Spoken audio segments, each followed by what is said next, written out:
Hi guys, I'm Amanda Crosby, and I was fortunate enough to meet with Omar Rodriguez with Newsmax Media today.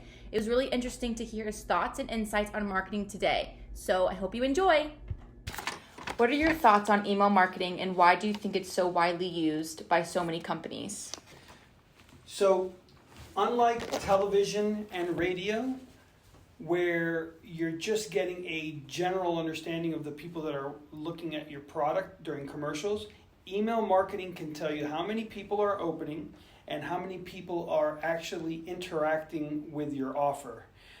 You can give quick results and quick turnaround to advertisers, so they're appreciative, so that when they are contemplating how to spend their marketing dollars, they can have a good idea based on statistics whether or not the return of investment is worth it for them to advertise. In radio and in television, there's really no attribution to sales. With email marketing, you can correlate the amount of, depending on the list size, the amount of people that are going to open that list on average, and based on what industry you're in, the amount of people that are going to click through to your offer. Awesome.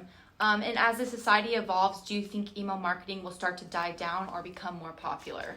I think as technology gets better, I think you're going to see a decline in email marketing. Especially when it comes to dedicated emails, you'll see an uptick in sponsorship advertising, which is content being sponsored by a brand. What happens when you deal with dedicated emails is that it's very invasive to the reader, so you're gonna start seeing email lists kind of die down, and in more places where audiences are television, radio, the technology is going to help it to be able to make attribution better, which we're seeing on OTT devices right now, as well as on more web-based advertising like banners and native ads. Okay, and what can marketers do to make sure their companies stay ahead of their competition? Again, be on the forefront of the technology that's out there, what's emerging in the world. Join industry leaders, attend conferences, and just kind of see where their contemporaries are spending their money. They should be aware of their closing ratios, their brand, and where their potential buyers are congregating. Okay, and many people are using their personal brand to correlate with their professional brand. Why do you think they're doing this? So, I'll give you an example of this. Kevin Hart is one of the most popular comedians and actors that there is right there. He was doing a movie, I think it was Jumanji, a couple years ago, and the studio asked him to tweet out or use his social media to bring people to watch the movie.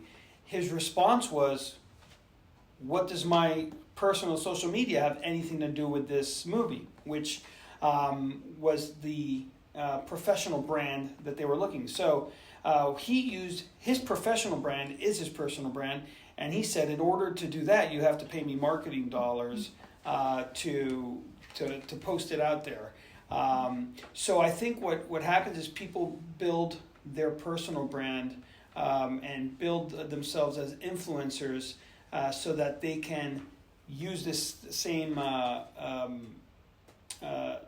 type of template as they go forward to working with other brands. Yeah, which is smart in my opinion. But do you think this is helping the company and its professional brand? Well, ultimately, it's going to make so right now a lot of companies, and I'm assuming these are companies who hire these personal branders, are using a lot of legacy advertising avenues. And what this is going to help them do, it's going to help them, again, stay in the forefront and use the broad reach of social media. There's so many social media outlets out there, and they continue to grow. demographics are all different. Facebook has now become an older demographic social media platform. Instagram is now for the 30-somethings. You have Snapchat for the 20-somethings, and now TikTok for the tweens and teenagers. So I think that being able to know where to spend their marketing dollars and being able to separate the personal brand with the professional brand is going to help them spend their money wiser.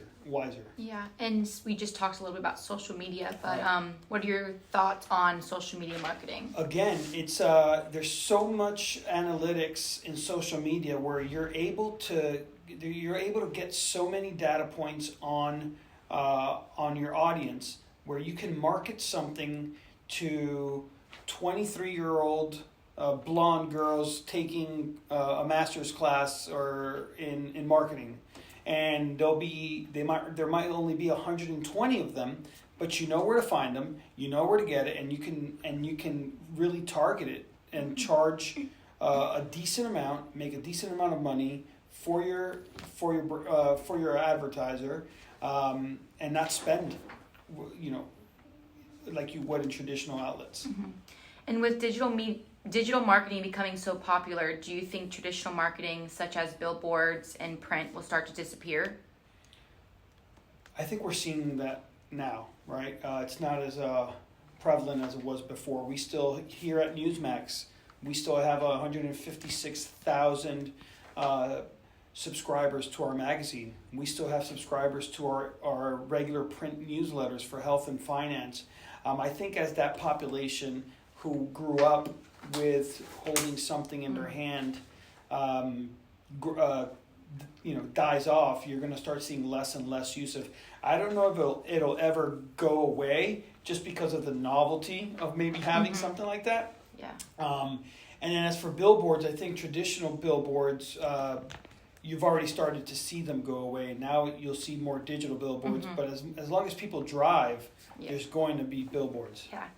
And why do you think it's important for a company or a brand to have a positive reputation towards the public? Right. So people want to be comfortable where they're buying from, right?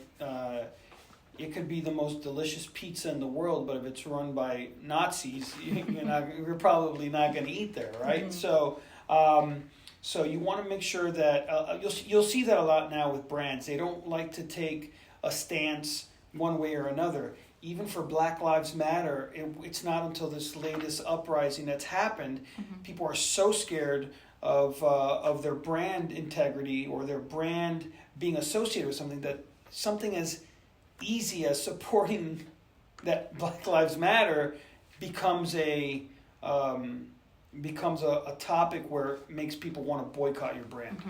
And on the opposite side, if you say police lives matter, blue lives matter, it's the same thing. You're obviously against the other. So a lot of brands try to stay away from that, but sometimes it's just too obvious and you have to take the risks. Sure.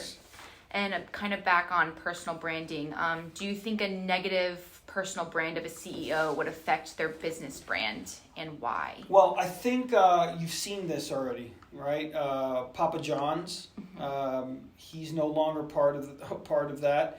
The CEO of CrossFit said some disparaging remarks, and he's been boycotted by big partners. I think Starbucks too, right? There was a huge thing. They weren't allowing their workers wear Black Lives Matter, and people were saying, I'm not going to go to Starbucks anymore. Yeah. Their employees were boycotting, saying, I'm not coming to work. And ultimately that decision, so it goes back to your previous question, right? Which is the company or brand to have a positive reputation in public. Pretty much everything is split on political divides right now, and it's around 50-50. But ultimately, if you say one thing, you fall in that line somehow. So when a business comes out and says, hey, listen, we don't want our brand associated with either side, don't do any of that because you might offend someone who doesn't agree with you. It's ultimately the decision of the CEO. But to the extent of the actual personal brand of a CEO, if the head of the company is not saying the right things, there's a it becomes a People aren't going to want to buy from you or... Well, here's another example. So I'm a sports guy. You like sports. Adam Silver is the commissioner of the NBA. He is beloved by players, by people, because he seems to be ahead and do things right. Basketball starting up again. Things are going great. In contrast, you have Rob Manfred, who's the commissioner of baseball, and he always seems to do everything right. So everybody thinks baseball's a joke, NBA is amazing, and it's because it has to do with the bundling of the CEO or commissioner. For sure. And last question, do you have any advice for someone becoming a marketer in today's society? Do your homework.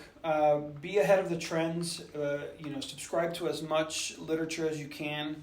Talk to as many people in the business as you can. Just always learn. Don't be afraid to make mistakes and learn from your mistakes. And test everything and split test everything to make sure that you're putting your money where you need to go. All right. Thank you so much. All right.